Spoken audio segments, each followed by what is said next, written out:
The elders bowed to the king and said, "You are young, sire. Your heart beats high and runs away with you. Why do you wish to embark on this folly? We have heard of Humbaba. He is dangerous. He is horrible to look at. His breath spews fire. His jaws are death. How can any man, even you, dare to enter the cedar forest? Who among men or gods could defeat him? Humbaba is the forest guardian. Enlil put him there to terrify men." After he had listened to the elders' words, Gilgamesh laughed. He got up and said, "Dear friend, tell me, has your courage returned? Are you ready to leave, or are you still afraid of dying a hero's death? Enkidu, let us go to the forge, and order the smiths to make us weapons that only the mightiest heroes could use."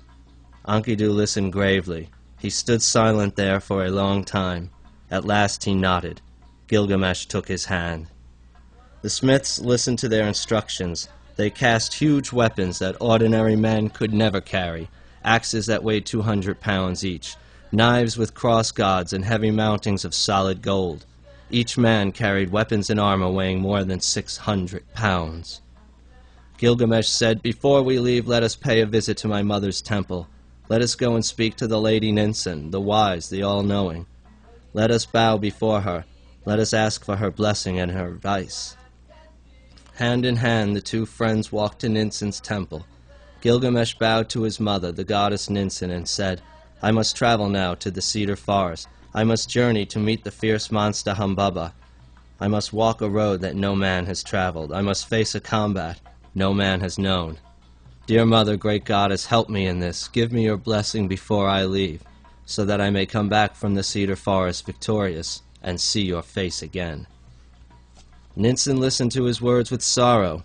With sorrow she entered her inner room. She bathed in water of tamarisk and soapwort. She put on her finest robe, a wide belt, a jeweled necklace, then put on her crown. She climbed the stairs and went up to the roof. She lit sweet incense in honor of Shamash. She lifted her arms in prayer and said, "Lord of heaven, you have granted my son beauty and strength and courage. Why have you burdened him with such a restless heart? Now you have stirred him up to attack the monster Humbaba, to make a long journey from which he may not return. Since he has resolved to go, protect him until he arrives at the cedar forest. Until he kills Humbaba and drives from the world the evil you hate.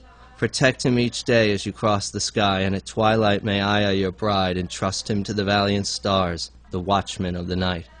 O Lord Shamash, glorious sun, delight of the sun gods, illuminator of the world, who rise and the light is born. It fills the heavens, the whole earth takes shape, the mountains form, the valleys grow bright.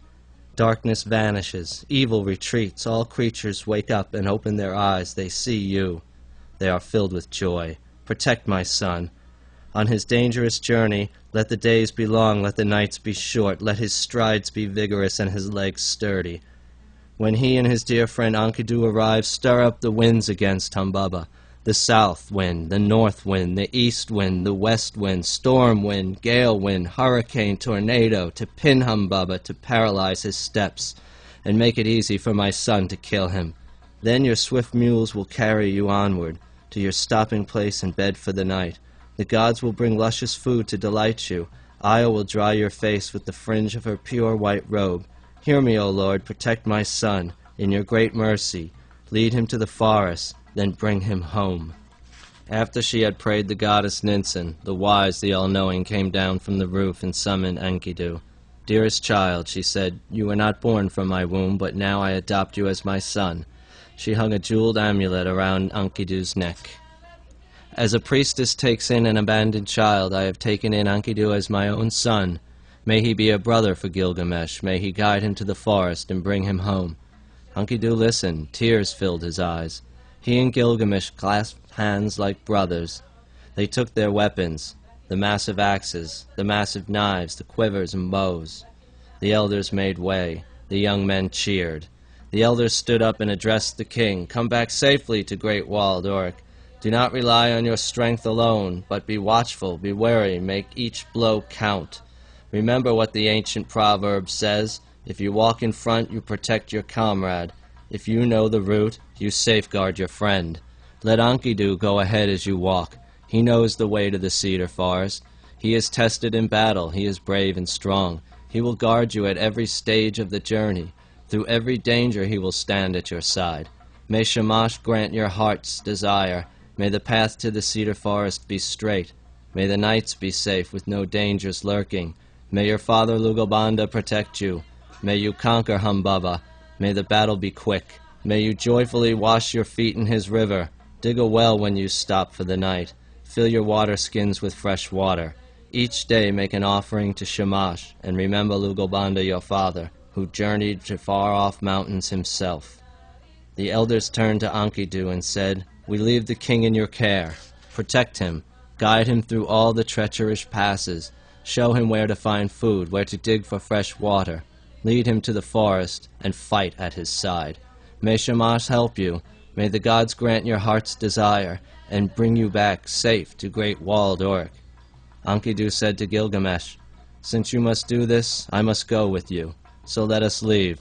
Let our hearts be fearless. I will go first, since I know the way to the cedar forest, where Humbaba lives."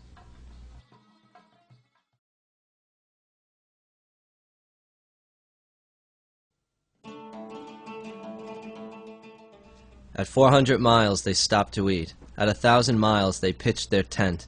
They traveled for just 3 days and nights, a 6 weeks' journey for ordinary men.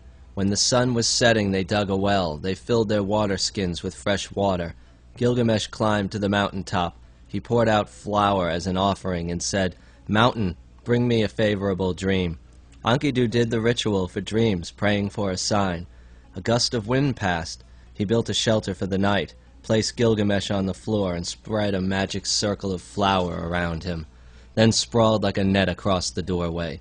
Gilgamesh sat there, his chin on his knees, and sleep overcame him, as it does all men.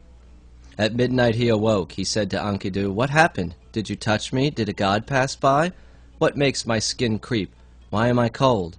"Enkidu, dear friend, I have had a dream, a horrible dream. We were walking in a gorge, and when I looked up, a huge mountain loomed.